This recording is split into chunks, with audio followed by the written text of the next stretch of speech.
माननीय मुख्यमंत्री professor doctor Manik Shah महोदय।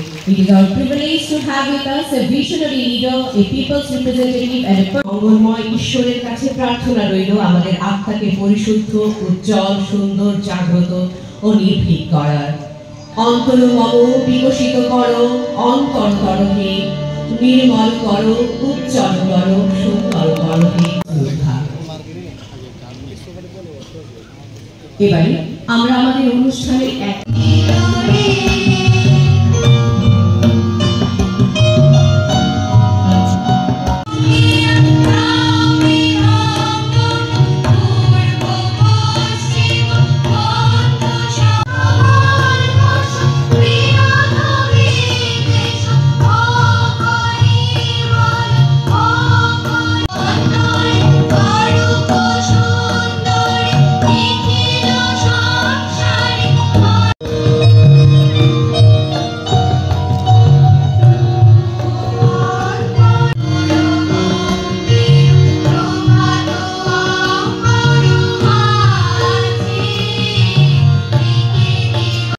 Elementary Education, Sri N.C. Sharma, Director Secondary Education, Srimati L. Darlong, Director SCRT, এবং যাদের জন্য আজকের এই আয়োজন, যারা নিয়োগপত্র গ্রহণ করেছেন বা করবেন, এখানে প্রায় 30 জনের মতো দেওয়া হয়েছে, বাকি যারা পরবর্তী সময়ে এখানে দিয়ে দেবেন, যারা ফিজিক্যাল এডুকেশন, যারা টিচার্স, স্পেশাল এডুকেটার্স, এবং বিশেষ করে যাদের সাথে আজকে প্যারেন্টস এবং গার্জিয়ানরা এসছেন, অভিভাবকরা এসছেন, এবং এডুকেশন ডিপার্টমেন্টের সমস্ত অফিসার, কর্মচারীবৃন্দ এবং অন্যান্য দপ্তরের যারা উপস্থিত এবং মিডিয়া বন্ধুরা, সবাইকে আমি আন্তরিকভাবে অভিনন্দন জানাচ্ছি। এরকম একটা সুন্দর যে অফার বিতরণের অনুষ্ঠান আপনারা এসছেন। আপনারা দেখেছেন আমাদের সরকার যবে থেকে প্রতিষ্ঠিত হয়েছে, প্রতিনিয়ত আমরা এই ধরনের অনুষ্ঠান আমরা করে গেছি, এবং ট্রান্সপারেন্টের মাধ্যমে আমরা যে রিক্রুটমেন্ট আমরা করি, সেটা কিন্তু এর আগে কিন্তু আমরা কখনো দেখিনি। এখানে একজনও হবে না যে বলতে পারবে যে কাউকে ধরে সে চাকরিটা পেয়েছে। আমি শিওর আমাদের মাননীয় প্রধানমন্ত্রী একবার এক জায়গায় বলছিলেন যে একবার सोचो जिसका कोई नहीं है, कोई लीडर नहीं है, कोई अप्रोच नहीं है, अपना घर से निकले, छोटा सा घर से निकले, किसके पास जाए, उसके पास सहारा कौन है। ये जो सिलसिला इतना साल चला है,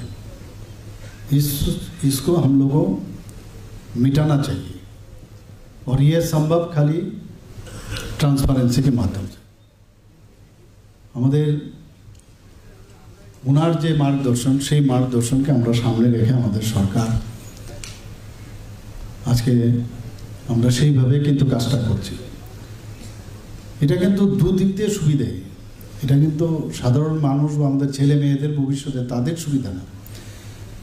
ও নিজের উপর যে আত্মবিশ্বাস সেটা বাড়বে, কারণ অনেকে আছে আমি পড়াশোনা করলাম, আমি কম্পিটিশনের জন্য আমি তৈরি হলাম, কিন্তু পাবো কি না মানসিকভাবে অন্য চিন্তা করে যে না এই মুখে তো পেয়ে যাবে, কারণ আমার তো সেই সোর্সে নেই।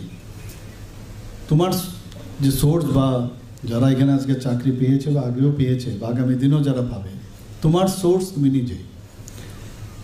নিজেকে যদি তুমি সেইভাবে তৈরি করতে পারো, তাহলে কেউ আটকাতে পারবে না। আমি জানি এখানে অনেকে অফার পেয়েছে, এরকম এর আগেও দিয়েছি, পরবর্তী আবার সময় আসলো যে ওরা বলছে যে তারা চাকরি ছাড়তে চাইছে, অর্থাৎ আরেকটা ভালো পজিশনে ওরা চলে গেছে। তো আমার সেখানে রেজিগনেশন অ্যাকসেপ্ট করতে হয়, বসে থাকলে হবে না, একের পর এক। এবং যারা এই ধরনের মেরিট নিয়ে, আর আমরা চাইছি যে বিশেষ করে এডুকেশন ডিপার্টমেন্টে যে ভালো টিচার যদি না আসে তাহলে কিন্তু আগামী প্রজন্মের তাদের কি শিক্ষা পাবে ওরা। এখন আমরা এই ধরনের ট্রান্সপারেন্সির মাধ্যমে আমরা চেষ্টা করছি এবং সেই আত্মবিশ্বাস কিন্তু এখন অনেকটা বেড়ে গেছে যে yes I can do it, এবং আমার মধ্যে সেই ক্ষমতা আছে। আর এখন তো এত সুবিধা হয়ে গেছে, বইয়ের বাইরেও সোশ্যাল এই যে নেটের যুগে বা অন্যান্য ইউটিউবের মাধ্যমে হোক, যে মাধ্যমে হোক, এত জানার যে সুযোগ, 3 ডাইমেনশনালে সব কিছু দেখা যায়, বোঝা যায়, যেটা এমনি ইমাজিন করে আগে আমাদের সময় পড়তে হতো, বুঝতে হতো। এখন এত সুযোগ হয়েছে যে যত বেশি পরিশ্রম করবে, এবং পরিশ্রম করতে গিয়ে যে শ্রম আগে বেশি দেওয়া হতো তার থেকে কম পরিশ্রম করে আরও বেশি মাত্রায় পরিশ্রম দিলে আরও বেশি জানা যায়। সেটা কিন্তু এখন আমাদের ত্রিপুরার ছেলে মেয়েদের, আমি যখন এখানে যারা অফার নিতে এসেছিলেন মাত্র 30 জন, বাকিরা তো নেবেন, এটা মানে বলবো যে এটা টিপস অফ দ্য আইসবার্গ। ওদের দেখলেই বোঝা যায়, ওদের বডি ল্যাঙ্গুয়েজে ইয়েস তারা যে ক্র্যাক করেছে, তাদের বডি ল্যাঙ্গুয়েজে বোঝা যায় তারা ওই যে আজকে চাকরি এখানে পেয়েছেন তারা উপযুক্ত। তো এই জিনিসটা আমাদের জন্য, কারণ আগামী দিন তো ওরাই চালাবে এই দেশকে, রাজ্যকে ওরা চালাবে। আর গার্জিয়ানদেরও কত, সবচেয়ে বেশি গার্জিয়ানদের কিন্তু সবচেয়ে খুশি নিজের ছেলের উপর, মেয়েদের উপর তার যে আত্মবিশ্বাস বেড়ে গেল।